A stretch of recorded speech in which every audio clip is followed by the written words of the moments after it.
All righty, Bills Mafia. Welcome to another edition of Bills Beat Podcast, brought to you by the Stadium Rant Network. Casey, this is exciting. We're freaking live. What's going on, man? How are you? I wish it was on better terms, but we got to start somewhere. Yeah. That first loss of the season. Uh, wow. I've Heartbreaker. heard. I've mentioned this before. Listening to Steve Tasker on One Bills Live, right? He was talking about all the years that he played and all the years that he's broadcasted. It's never been like it was before. That heat was crazy. I didn't realize this before, but I guess that used to be a fully open stadium. But over the years, they've done some renovations to the stadium. In the last few, they've added the canopy that blocks the sun on the home side. I thought it's always been that way, but I guess that's a relatively new thing. I I get it. Like I hate it. Obviously, It's home field, right? Yeah, exactly. And that's the thing is it's home field. It's the same thing as if Buffalo gets a snowstorm. Yeah. Something like that. It's the exact same thing.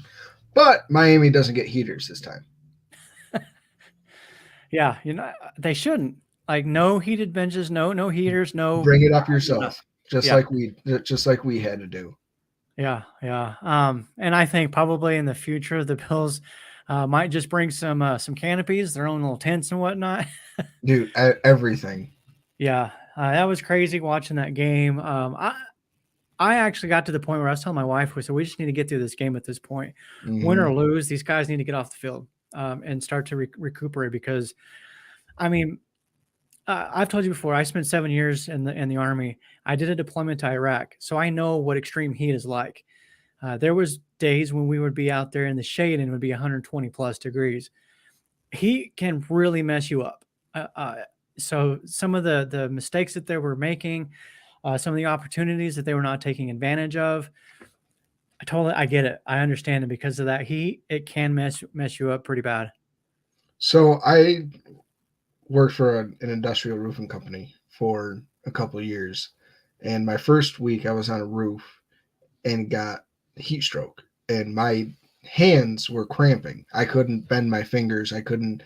I mean, I could barely move my arms. Even now to this day, I can still remember the exact feeling. Yeah. And so when people talk about all the miscues in that game and talk about Josh Allen's misfired at Isaiah McKenzie that would have won it, or potentially would have won it, all I could think about was how my hands felt the day that I had heat stroke when it was 120 or 100 degrees, and not including being on the roof. And that So I probably get adds it. another 20 degrees on top of it too, huh? Yeah, exactly. And it was black. So I mean, it just keep it beating down 20 feet in the Yeah. air.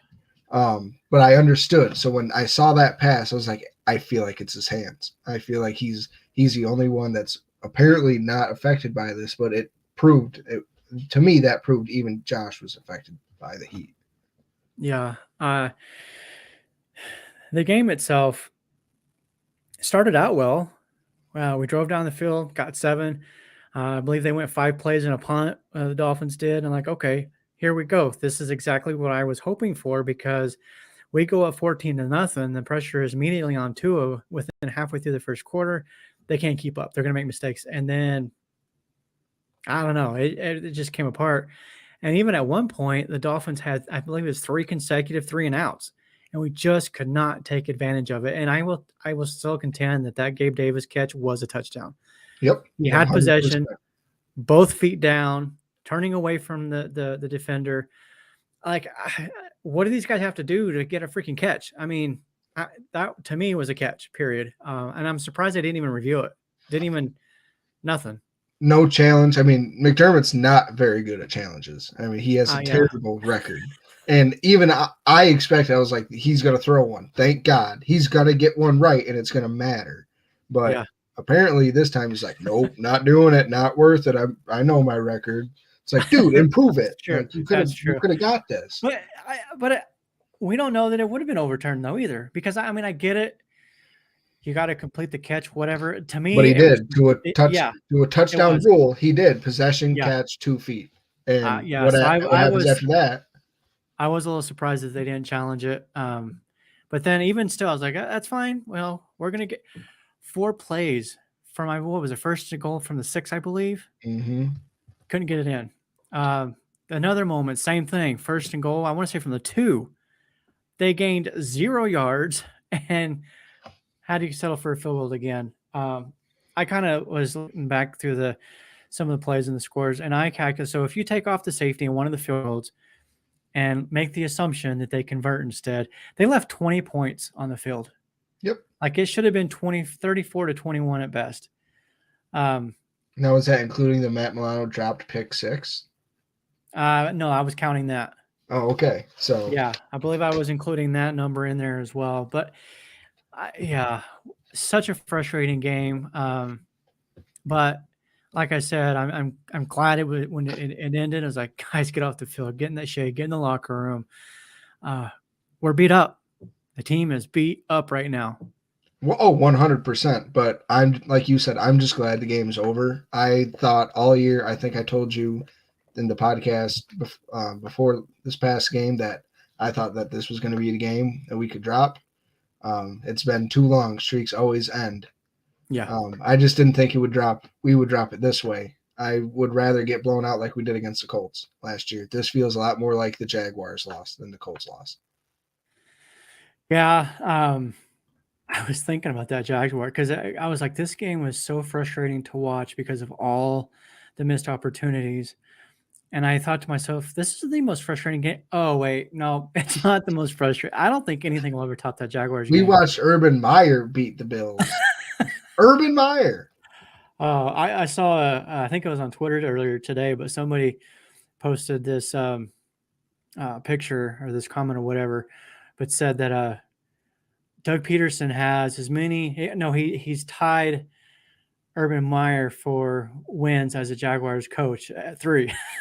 Dude, Crazy. no Yeah. matter what, he'll be like, "Nope, I kept the Bills from getting the number 1 seed by beating them that game." Like that's Yeah, he that's will. basically the game that kept us from it. So Yeah. So, um, I don't want to, kind of keep beating up that on that game because, like I said, it nope, was frustrating.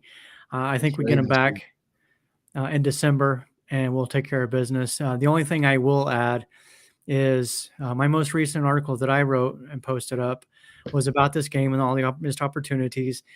But I opened it up by saying one thing that I think this game showed us was more about Buffalo and not so much about Miami. We gave Miami every opportunity to slam the door on us and basically dominate the game, and they didn't. Um, I saw a lot of heart on that field from our guys. They did not quit. They pushed and persevered, and unfortunately, the only thing that ultimately stopped them was the clock. If they'd had one more second, I have no doubt that Tyler Bass would have nailed that, especially after missing that 58 30-yard field yards. goal earlier. Yeah. Absolutely.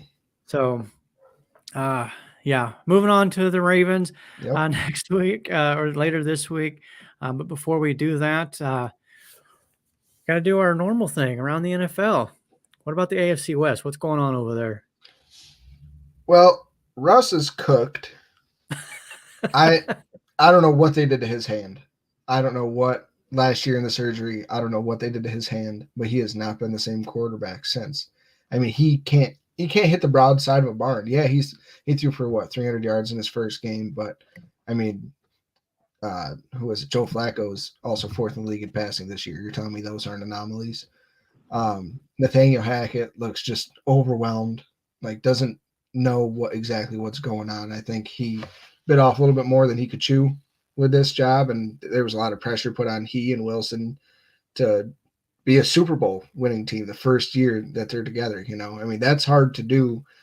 Josh Allen and Sean McDermott right now, 5 years in, but Yeah. then try to have that be a first year thing. No, that's almost impossible. The Raiders, I mean, sorry, Joe, but your defense isn't very good. Your defensive line isn't very good, especially with Chandler Jones being out. Aren't we glad we signed Von Miller and not Chandler Jones? And the Oh, defensive man. backs are just not good. They have Nate Hobbs, but other than that, nothing.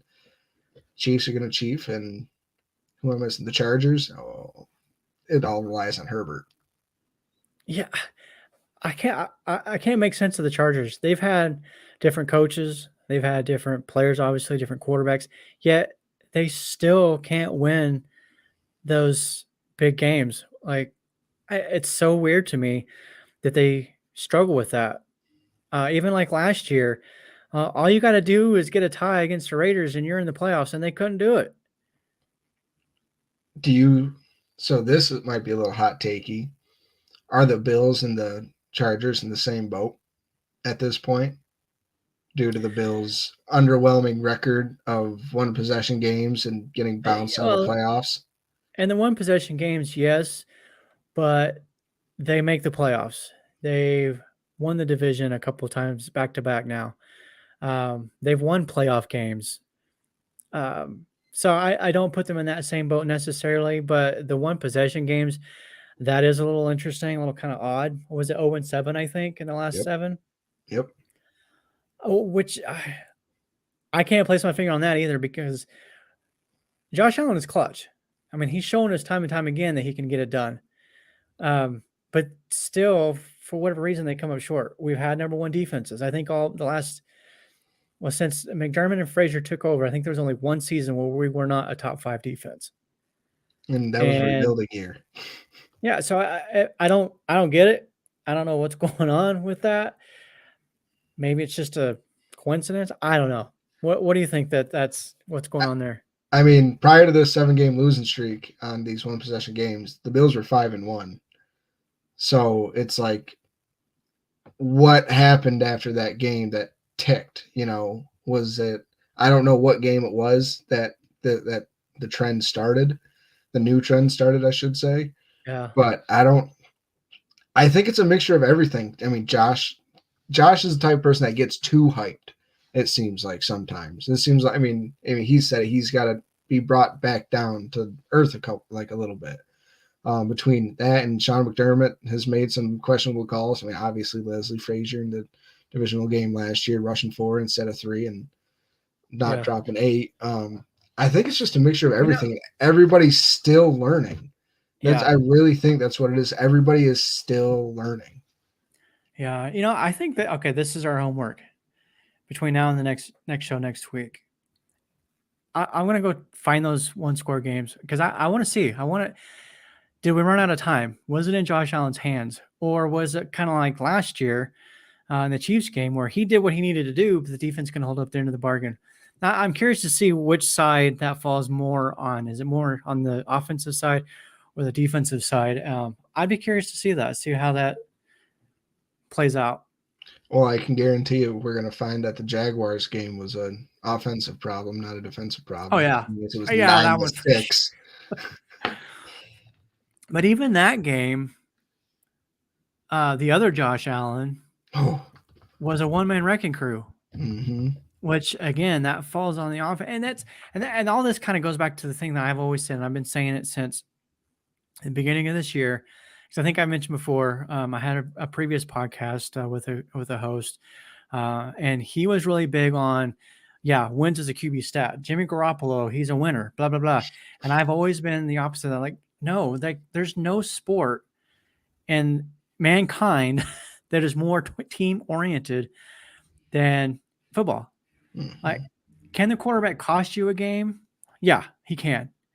Throwing picks, fumbles, whatever, taking He can sacks, win all you of a that. game too, but he He can can also win the be game. that gray area as well that Jimmy Right, Garoppolo is that doesn't do either. right. Because, like with Garoppolo, he's got the people around him. And I honestly don't, as great as I say, yeah, we know Tom Brady's great. We know Joe Montana was great. Jim Kelly, John Elway, Randall Cunningham, you can go down the list on and on and on. Every single one of them had good teams, though. It's not like they were like great quarter. Like nobody talks about Babe Laufenberg as a great quarterback because the Cowboys were terrible back then. They just weren't good. Like you put him on that team that Troy Aikman had, they can probably still win. Maybe not a Super Bowl. I will contend that you got to have a Super Bowl caliber quarterback, but he can't do it by Is Nick himself. Foles a Super Bowl caliber quarterback? Was Trent Uh, Dilfer? there's Dilfer.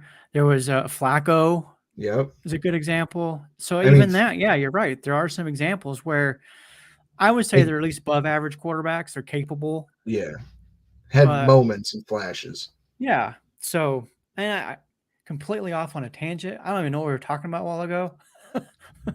But wins is not a quarterback stat. Period. Period. We're in agreement. Yeah. Kind of getting back to the AFC West really quick. That's what we were talking about. Um, the Chiefs honestly have not looked that great. They did week 1 against a terrible Arizona team. Um, they almost lost to the Chargers. Now Chargers are a good football team. At least we thought they were until they got blasted by the Jaguars 36-10 or 38-10. Maybe the Jaguars are up and coming again. Who knows? Maybe. We talked about them last week. Remember Yeah. that? And we talked about if they're for real or not. I I'm starting to think they might be. Me too. Hey, Doug Peterson, man. I mean, Yeah. he's a heck of a coach. And Trevor Lawrence He's finally looks like what he's supposed to be. You get him some weapons, and Christian Kirk and ETN comes back, and James Robinson comes back. A little more help on yeah. the defense. And wow, look at Yeah. that. We have a competitive football team. Even what was supposed to be a former wide receiver 1 in Zay Jones with Buffalo, he had 10 receptions this weekend. Oh, you 10. mean Mr. Brick hands? I don't ever Yeah. want to hate Zay Jones for all that. Like, what was it? Record that he had the most career catches coming out of college, like Yep. set the record, comes Yep. to Buffalo, literally forgets how to catch. Like, dude, that is Yeah. your one job. But we didn't have very good quarterbacks either. He did have Josh Allen. That was a rookie. True. But you go back and look at some of those catches that Yeah. he had. I mean, against Miami, when it hits him in the chest, he catches it, then has to catch it back out here, you know. Yeah.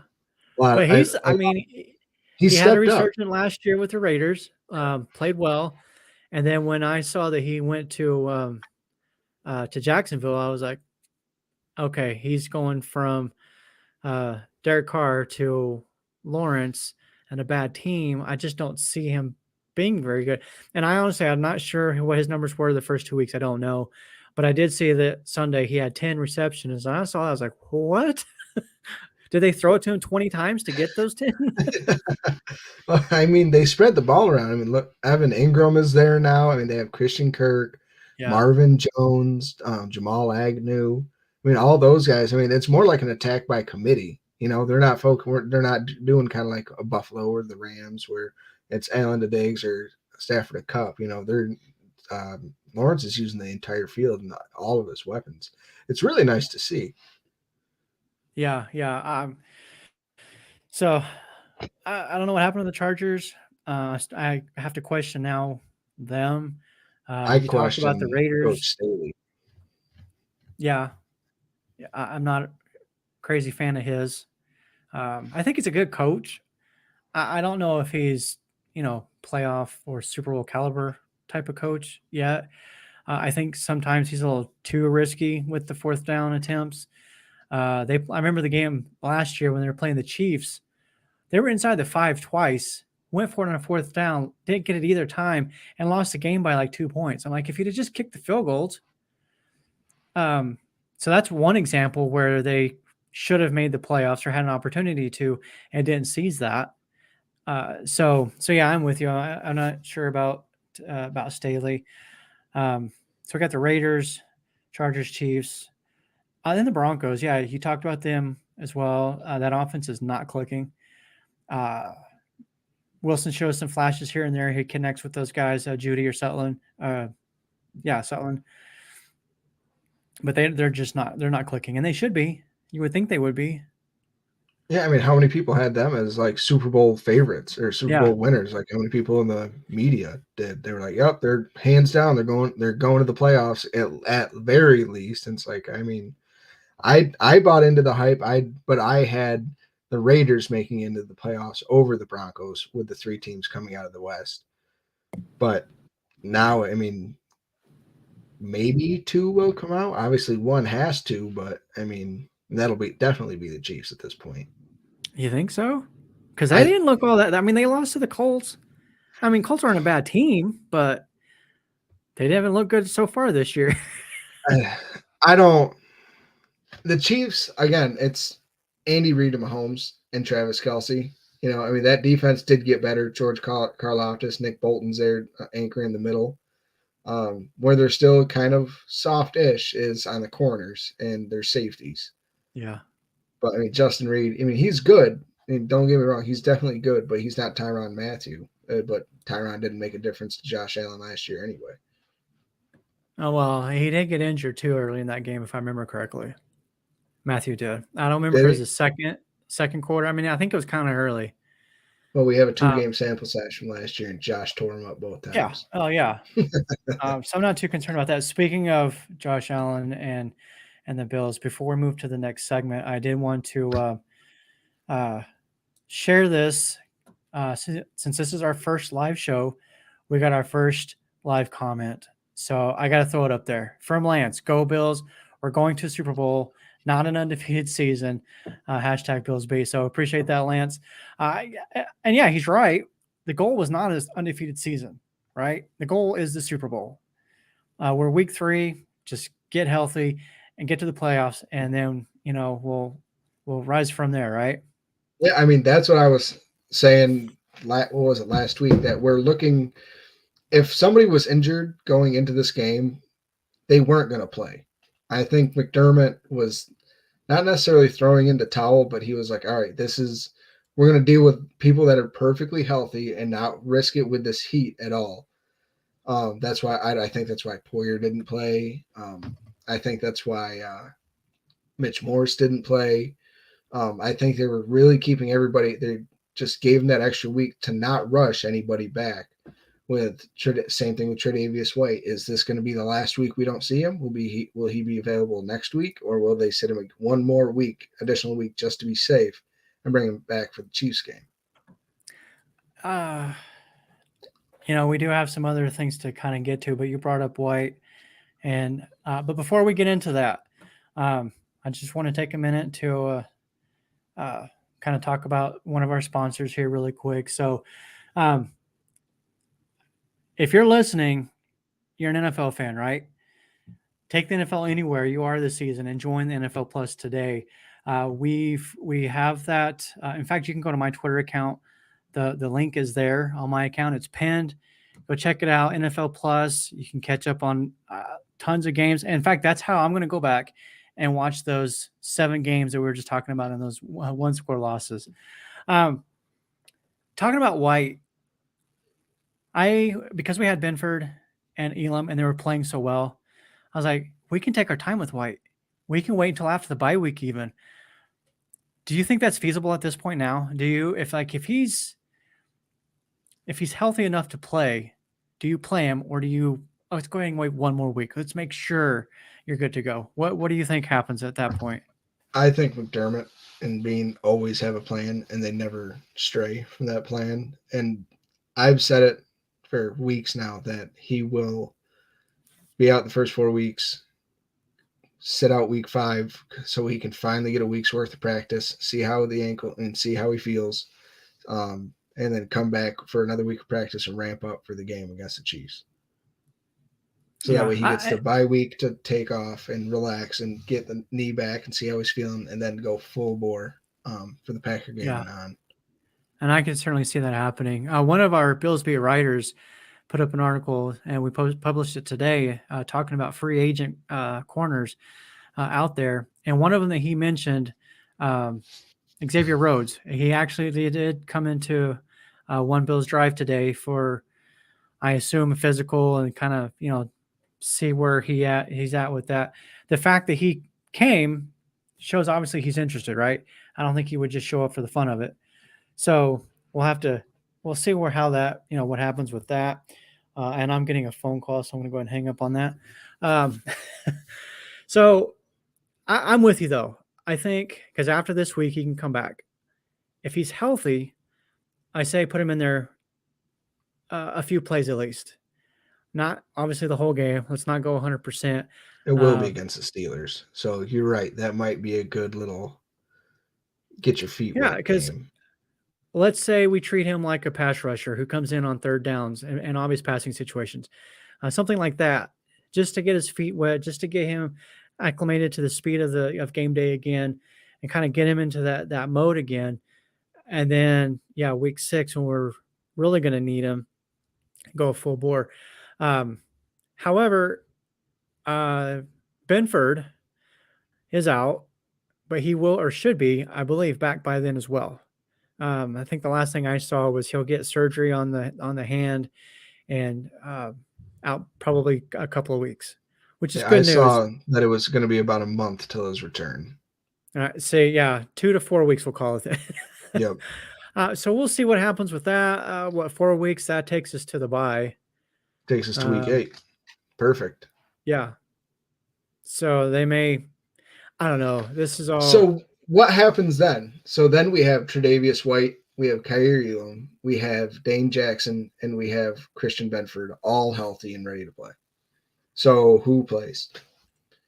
The Yeah, first everyone round bet rookie, himself. the veteran that's proved himself, the 6th round corner that's 100% proved himself. I mean, I think the fact that Dane Jackson has come out of training camp and the preseason as the CB1, I think he is automatically CP2, and then obviously White. Um, what they do, and then the other two will could just play on, I guess, dime defenses in those cases. Maybe they'll rotate them in with Jackson the way they were rotating with each other. Maybe one of them will rotate with Taron Johnson. I don't know. Um, it'll be interesting to see what they do and how they handle that. so Joe Marino at the Lockdown podcast talked about the potential of Christian Benford like he was looking for a way for how he was going to make this team before we knew how good he was, like during roster cuts.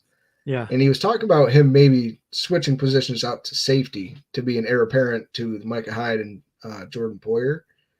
So that's something that we could always think about where because both those guys are cornerbacks turned safety. yeah. And it wasn't due to age. It was just they fit better. And obviously they fit better and play better there. Um, Maybe that's going to be his role, and we'll have either Poyer or Hyde back there with Christian Benford at some point in the future with Tre'Davious and Kyrie Elam on the outside because maybe Dame leaves and gets a free agent contract somewhere after what Is he's he a done free agent last this past. year? Yeah, Well, we haven't re-signed Poyer yet either. So nope. But I think that little contract bump that he got this year with the $2 million yeah, incentive I think that was a handshake with he and Brandon Bean saying, we will give you more money this year. We need you to take a hometown cut this year. I think he yeah, signs for another 2 year, maybe, $20 million deal and 10 and 10 and do 16 guaranteed or something like that. So he's right. still getting a decent amount of money because he is That's getting up there. possible. He's Yeah, 32 years old. yeah. I don't know. We'll see what they do. Um, I mean, these are good problems. You got talent Yeah, everywhere. So right. much It's a good talent that problem to they have. can't even play. Imagine, oh God, 10 years ago, we were begging for a 6th round rookie to be good. Oh, I know. I know. So our AFC East roundup segment. I'm sure everybody's probably heard about Mac Jones, severe high ankle sprain. Last I heard, there was a possibility of surgery, but they're hoping to avoid that. But even still, high ankle sprain. I guess as a quarterback, that's not as big a deal as like a running back or a receiver. Something like that can sideline those guys for a while. But they haven't looked good. The Patriots. I mean, the defense has been okay, but the offense has not been good. I mean, you guys can see it right there. Are the Patriots toast? I think that the Patriots they don't have weapons. Kendrick Bourne does not scare me. Nelson Aguilar does not scare me. Hunter Henry did when he had a good quarterback in Justin Herbert. Jonnu Smith did for about 5 minutes in Tennessee. Um, I mean, then on the defense, they have Devon Godshaw and the ends escaping me. Oh, I can't think of it. He wrecked. He was the only one that was like able to get into our backfield last year. But other than those couple of guys, they don't have much. I mean, like you said, Bill Belichick is not a good GM. He can't draft. They don't spend No. money on free agents that much. And the ones they do, they think that they're gonna like go bargain shopping with Nelson Aguilar and Kendrick Bourne because he had Tom Brady. Yeah, with Tom Brady, you could get away with those guys because he could get them in the right positions, put the ball in the right spot. Mac Jones isn't going to do that. He's got a noodle arm and built like a bag of milk. Get them in the right positions, put the ball in the right spot. Sorry about that. No, you're good. Yeah. I almost want to say they finished fourth, but then the Jets don't really look that good either. So, what do you think? Who's going to take the last place spot? We know the top two are going to be Buffalo and Miami. Who ends up the bottom two? If they didn't have Zach Wilson, I would pick Joe Flacco to end and the Jets to end in third place. But they're about to Really? bring back Zach Wilson, and I think that'll just bring him right back down. Keep the What if Patriots he in third. what if he's better than he was last year? Maybe he took a step.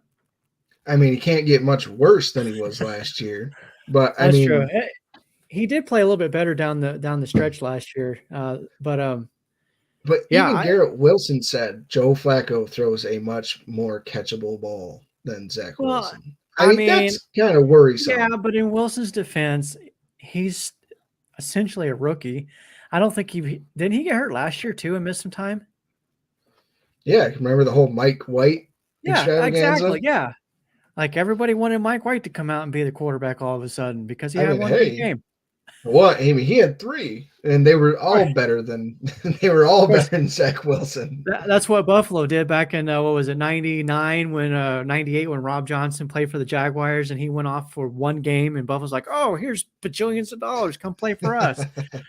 Now I will be the first to admit I was a Rob Johnson fan.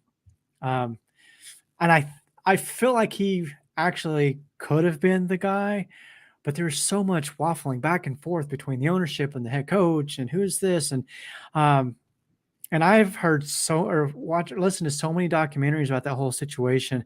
Doug Flutie was not a team guy. He wanted nothing to do with Rob Johnson. Like he was like, "You can sit the bench. I'm not going to help you. I don't care. This is my job." Um, So that's where Crazy Rogers situation got back it that from. time. So that's where Rogers got it from, huh? I guess so. Yeah, I don't know.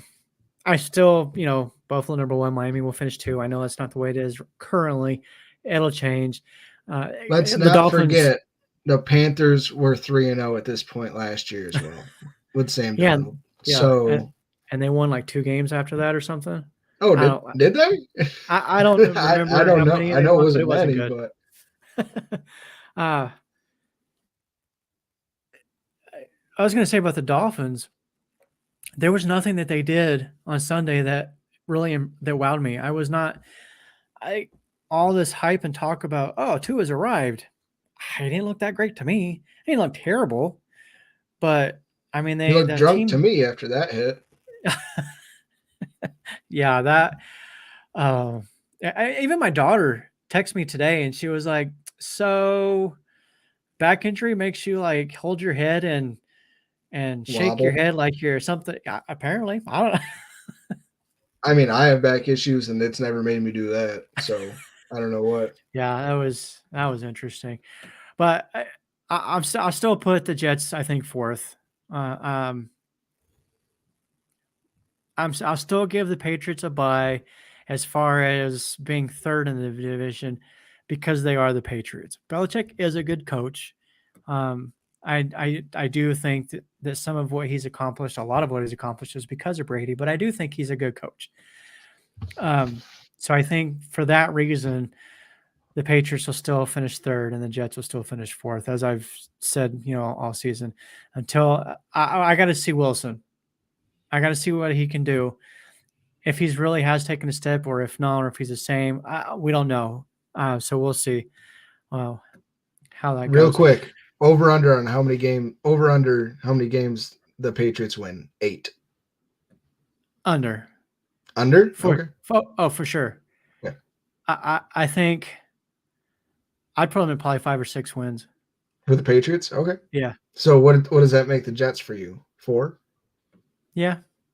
Gotcha. Okay. I'd So say they have 4. 2 already. Or one or 2? 1. The 1. Patriots, No, the Jets. Jets have they have 1. 1 win. Yep, same with the Patriots. So they're starting even, both 1 and 2. Yeah, and they're going to play each other obviously twice. Um, I think they split God, I wish Joe Flacco would play. I really think he would beat the Patriots. I do.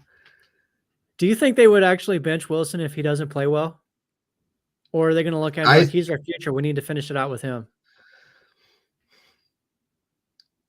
Robert Saleh, it depends on if he's playing to save his job or not, or if he's truly seen to see if Zach is the guy.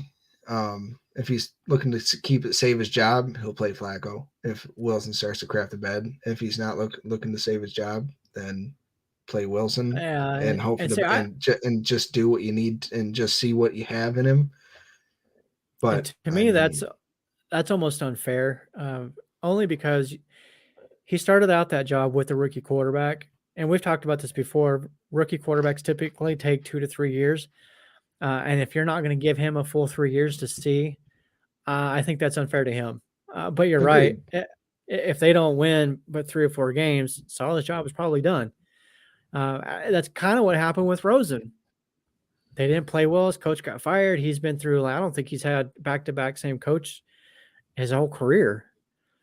Not to say he No, would have been, great or anything, because some of that falls on your quarterback still to develop and learn the game and whatnot. But your coach has a lot to do with that as well. Um, I kind of have this debate sometimes with a buddy of mine, who's a Vikings fan, if that tells you anything about him, but that's okay. Uh, he's always been of the impression that your quarterback needs to sit for a year, has to sit for a year, learn the game, and that's fine. Sometimes that works. I've always been a fan of get him in there and play. He's always said, okay, well, they get him in there and play, then David Carr happens, and he just gets the crap beat out of him, and he mentally can't handle it, and then his confidence is toast.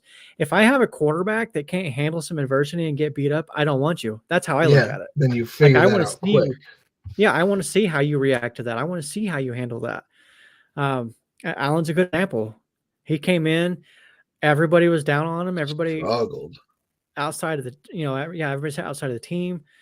And he was like, I'm going to show you. And he put in the work. Man, did he put in the work. Um, Everybody talks about Jordan Palmer was a reason for his development, or Dayball, or Dorsey. I think it's a combination of all of it. But at the end of the day, it boils down to The player has if to be willing to do it. he has to be willing. He has to have the heart, the drive, the competitive edge to put in that work and really drive yourself. Um, and he did, more so than I've probably ever seen anybody outside of Brady.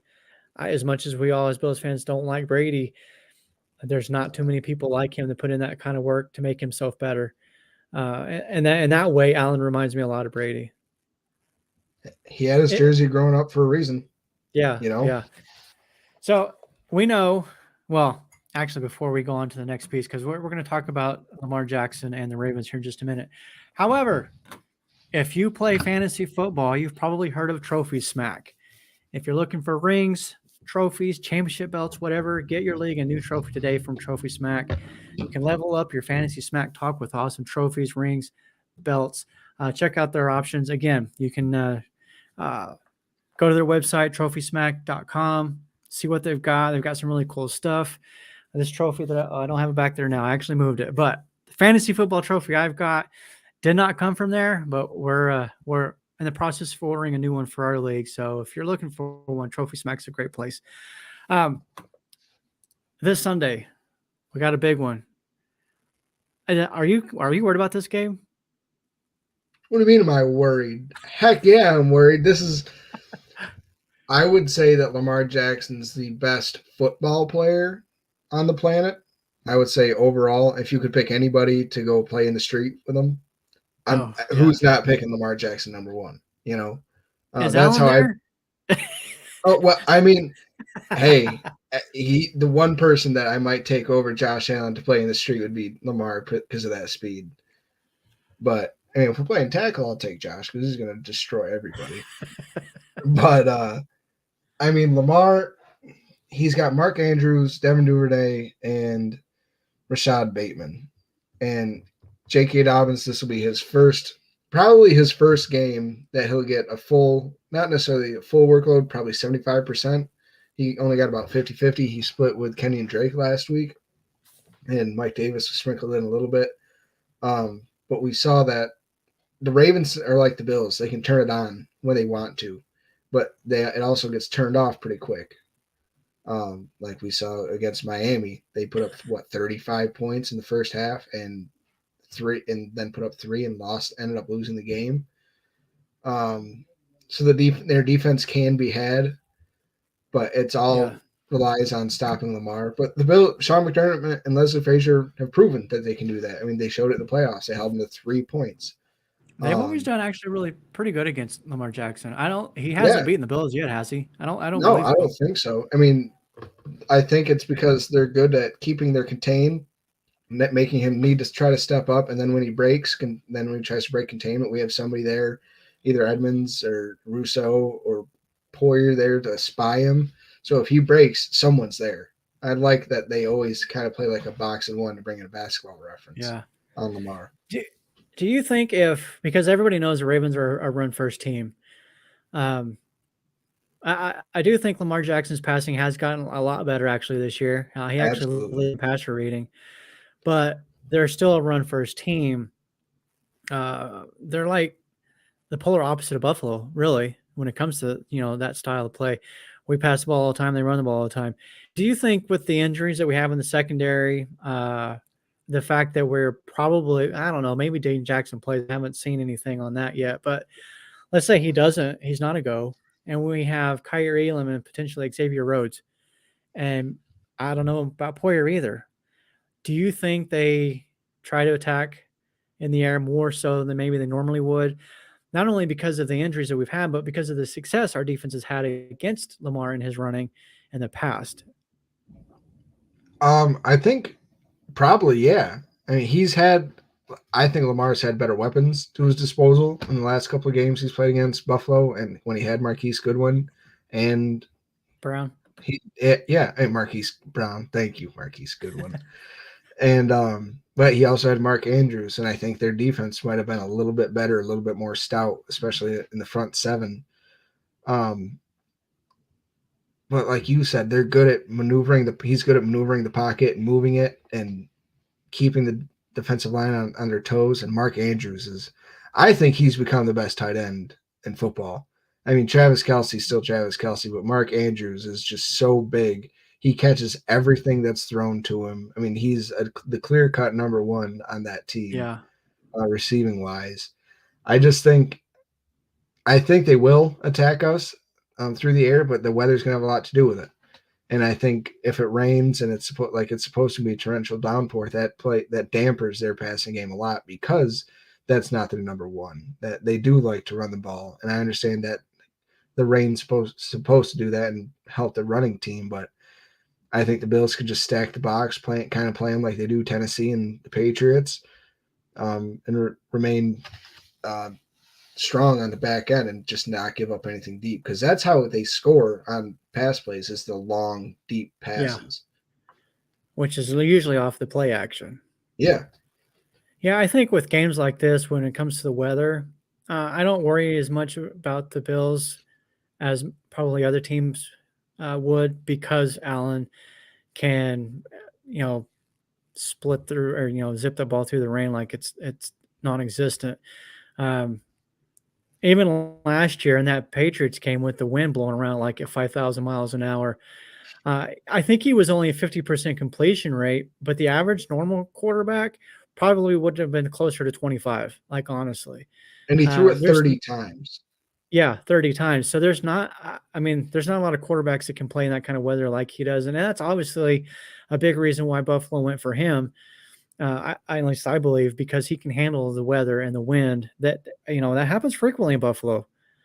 So yeah, it'll be an interesting game.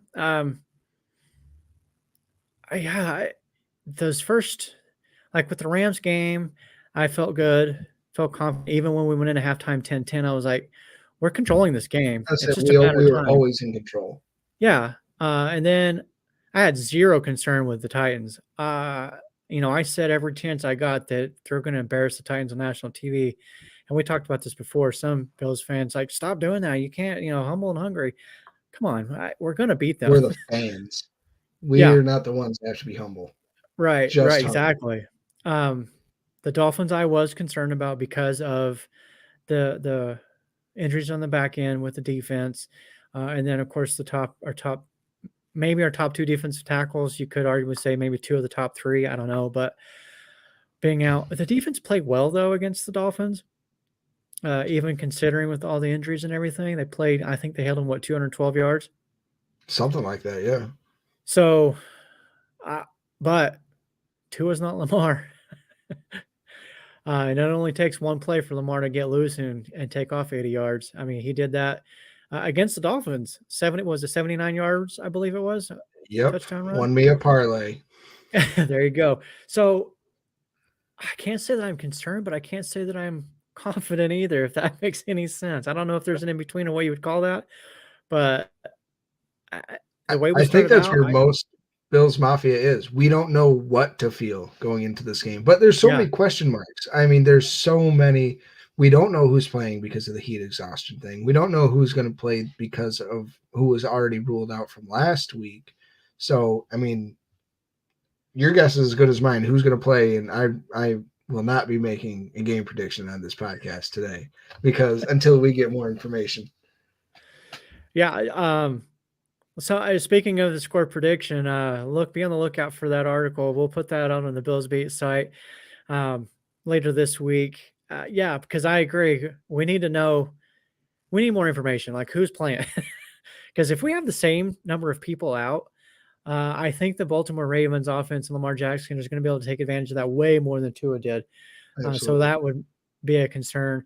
And I would say, regardless of all, Josh, on this offense, we're going to be able to put up points, but we only put up 19 against the Dolphins. So that kind of showed me that we moved the ball up and down on them, almost 500 yards. But if they get into another situation where they're just can't get it over that freaking goal line, I see us getting beat again. I do, and I hate to say that, but we've got to figure out that red zone situation. Personally, Zach Moss, I'm sure is a great guy. I don't want to see him on the field anymore. I just don't. Like, he had that I one texted nice him. run the other day. I think it was, what, 40 something yards, which is almost half of our team's offensive rushing total. It was great So blocking on that that run, though. that rush went for 49 yards. Do you know how many Yeah, he finished the game with? 40. 46. Yeah, exactly. We see it he's not a bruising running back, and I don't know why they keep calling him a power back, because he's Because not. he's fat. He's a fullback. That's But why. he's really His not belly that looks like big. mine. No, Devin I Singletary is hands down the best running back this team has, and James Cook needs to be the one to be the lightning to Devin Singletary's thunder, and let Zach Moss sit on the practice squad. And if Bill Belichick wants to sweep him up, then go right ahead. I saw somebody posted a question earlier today, in fact. If you're Brandon B, would you trade Zach Moss and AJ Epinesa for? They just said safety. They didn't name any names or anything, or maybe they said defensive back. I don't remember exactly, but it was a secondary player at the very least. Um, I like AJ Epinesa, but if you can get the right guy, I'd do that. Yeah, I mean that would all depend on who you were getting in return. You Exactly. know, And I mean, and that's what most people were saying, is like, well, we need a name. We can't just say, well, yeah, let's do it. Because you're not going to just trade it for anybody. But I think those are two guys that we'd be fine with. My only, I guess, the only reason why I wouldn't do it, I suppose, is because, like we just said, it would have to be for the right person, right? But we have those right people already. They're just hurt. So do we want exactly. to give up assets and players for another player who we're not going to have after the season, likely? Well, And we only how really do we need know? maybe for a few weeks. How do we know DeMar Hamlin's not the guy? I mean, he laid Yeah, some smacks on Sunday. I have been a fan of DeMar Hamlin since the day he got drafted. I think he's very underrated, and he's just sitting behind the two All Pros there and buying his time and waiting same for thing his with chance. Johnson. Yep, They're both solid. So okay, we need to move on to we the do. next one. Um, we won't get into the score predictions or anything like that as far as Ravens game. We'll hold that for the article, so y'all guys have to look out for that one. But the next thing, we got to talk about this guy, Like Gregory Rousseau, is he the next great pass rusher? I'm not going to sit here and say is he the next Bruce Smith because that's not happening. But is he the next great Bills pass rusher? Yeah. I at this point, I mean, they've moved him left side, right side, three tech. The only position he hasn't really played is the nose tackle and one tech. And he's gotten a sack from all three positions. Again, being able to sit behind Von Miller is got to be such a luxury. I mean, even Yeah. Boogie Basham, who has played much better than he did last year. Epinesa hasn't really made a splash play, but I mean, he's kind of just a rotational guy that he will make the tackle. He won't give up anything big, but he won't do anything super. But Groot just is so good. He's so Yeah. long and so fast. Like you said, Yeah. the what was it, the Rams game when he did kind of the ghost move or the up and under move, and you're like, oh my god, I thought that was Vaughn, but it was number 50. Yeah. And there's so many moves that I've seen him do that he just looks so similar to Vaughn. And I He think really he's going to does. take these at least next 3 years and really blossom into something special. Yeah. So I'm just looking it up. He has 3.5 sacks now through 3 games. He's had at least a half a sack in every game. We had I think a 4 full last sack year. because I think he had so he had a sack yesterday or Sunday, and I think he had a sack and a half against the Rams, right? Yeah, he shared one with Ed Oliver. Yeah. So at least one sack in 3 games. Do the math. If he keeps that pace up, we're looking at over 17 sacks, close to 20 sacks. And that would be And I don't know that. Well, he could do that. I mean, think about it. 17 games. And to I get don't. 17 sacks, I mean, that's what 5.5 away from the record. That's a hard feat to accomplish. But if we're talking he's going to be the next great Bills pass rusher, then yeah, it's definitely feasible. I had him coming in with double digit sacks for this year. I had Who? Vaughn coming Yeah. in at 10, and I had Rousseau getting to about 11 and a half, 12. Yeah. I am And that's pretty curious. damn good for a second year. Yeah. And while I don't expect him to get a sack every game to hit that 17, I think there's going to could be a game or two where he flat out kills it with 2 or 3 sacks. Yep. Um, especially when we play the Patriots or the Jets, Or the teams that Dolphins aren't, again. or the Dolphins again. All right, man. Don't bring up the Dolphins again. I know I can't. I'm sorry. The pass rush was non-existent in that one. I mean, the defense still played well, and I even saw something today um, that that was part of the game plan, or might have been part of the game plan, was not to pressure him, not to do that, To and make him try to read the defense. yeah, um, that just seems odd to me, though. Still, I mean, if you can get after, I don't care who you are, if you can get after him with 4 guys, then do Yeah. it. See, I don't really believe that because Tua's Yeah, always been a one read guy, so you got to him as fast as you could. So yeah, yeah.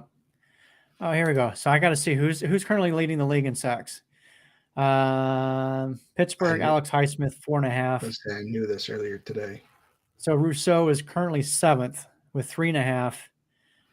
But you got Parsons, Bosa, Dietrich Wise Jr., Khalil Mack. Listen to this. Jerry Hughes all have 4 sacks. Oh, he leaves for one freaking year, and now he decides to turn those pressures into sacks. Where was this last year and the Apparently, previous 9? I don't know. I'd be curious to see who's on the other side of him over there in Houston. I don't. I Yeah, do. that's. I know who it is. Mario Addison. Yeah, that's right. Oh, why couldn't he get the? Yeah, okay. We're just gonna leave that See, alone. just piss you off, doesn't It does. it? So yeah, Russo, sophomore year here, 3.5 sacks already, 3 games.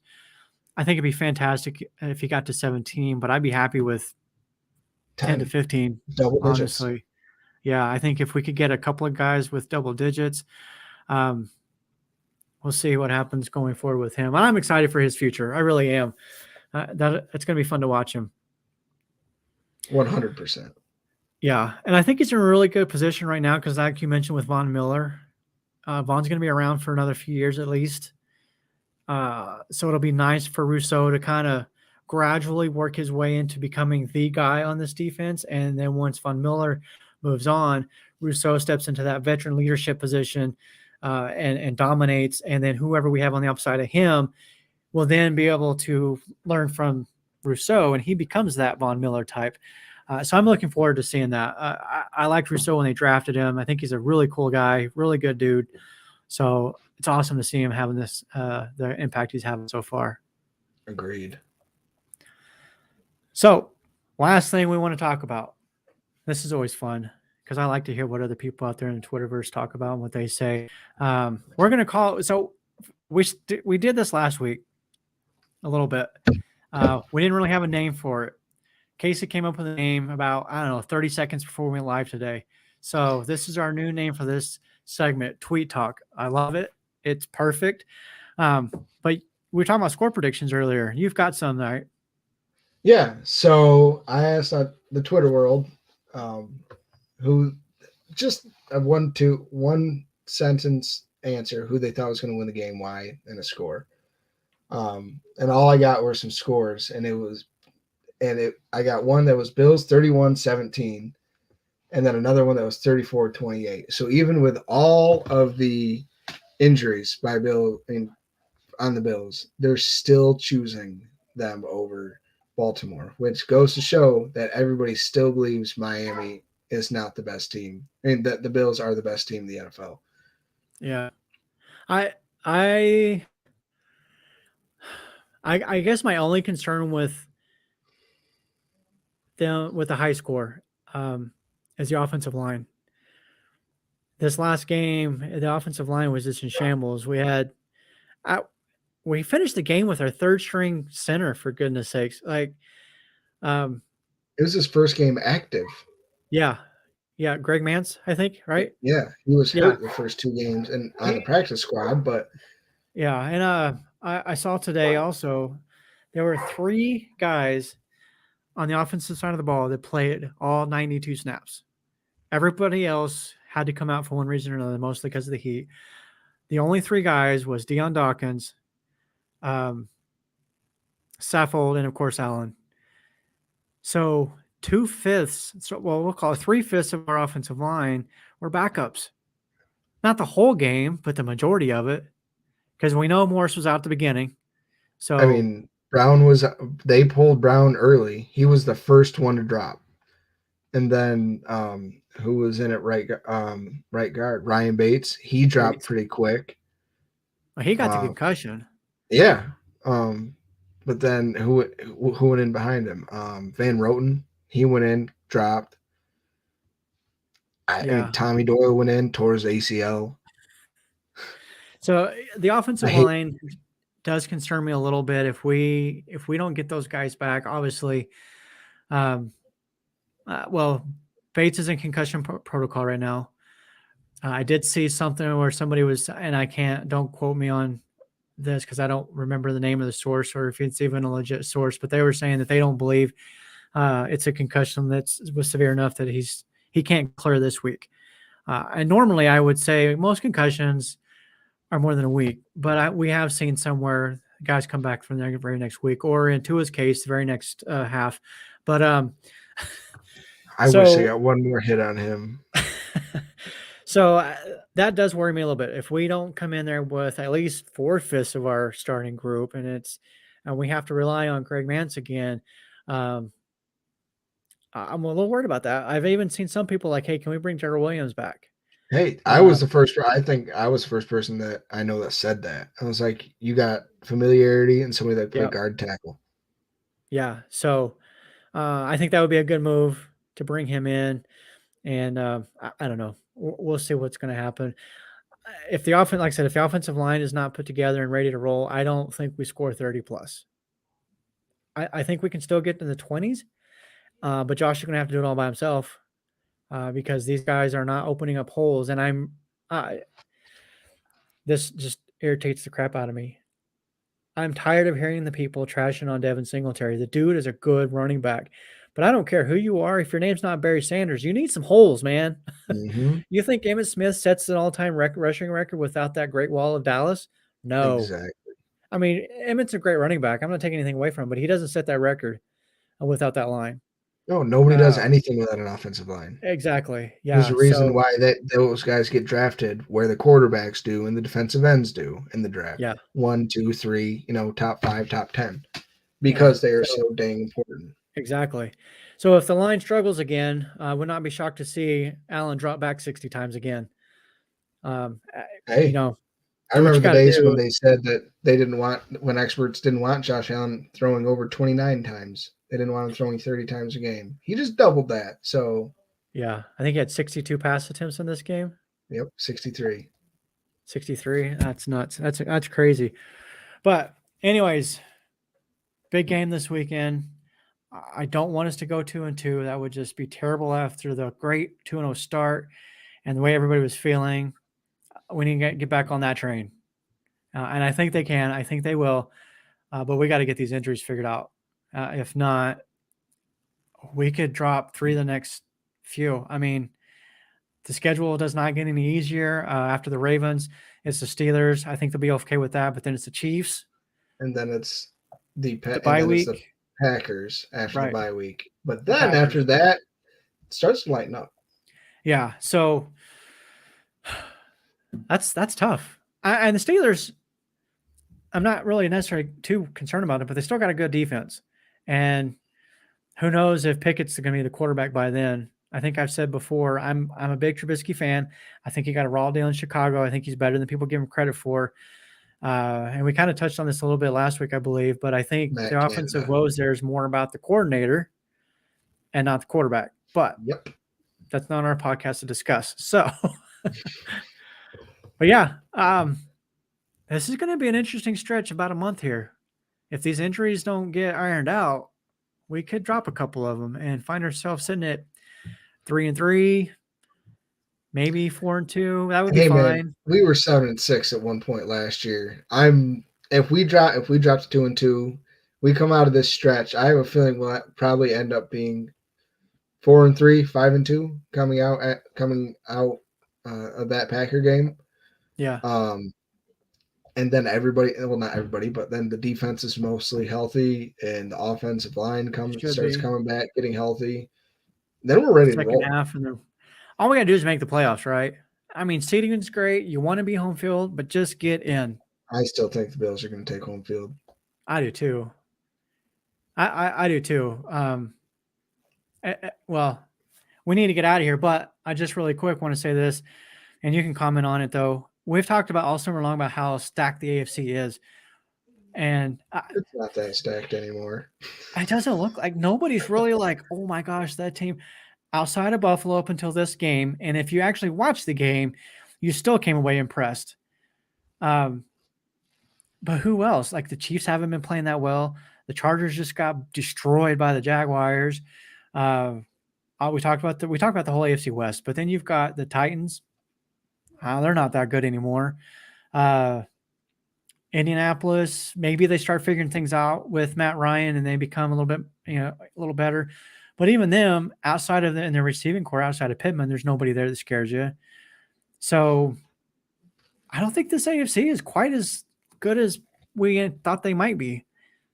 I really hope in like 10 weeks we don't come back and to really want to burn this podcast and all footage of it, because it'll really suck if we're like 4-9 and like last place buying for like a top 8 draft pick and be like, woo, go get it, go get that tackle, something in the draft. Oh Oh, yeah. Oh man. It's going to be like I said. The next month will be. I that's wouldn't the call it task. huge because, like you said, it is. It's early in the season. Second half of the schedule becomes a little easier. So let's just get healthy. That's ultimately the goal. I think the next month, get healthy. Drink your milk, kids. Yeah, yeah. All right. For Stadium Rant, Bills Speed podcast, we are out of here. Go Bills. Go Bills.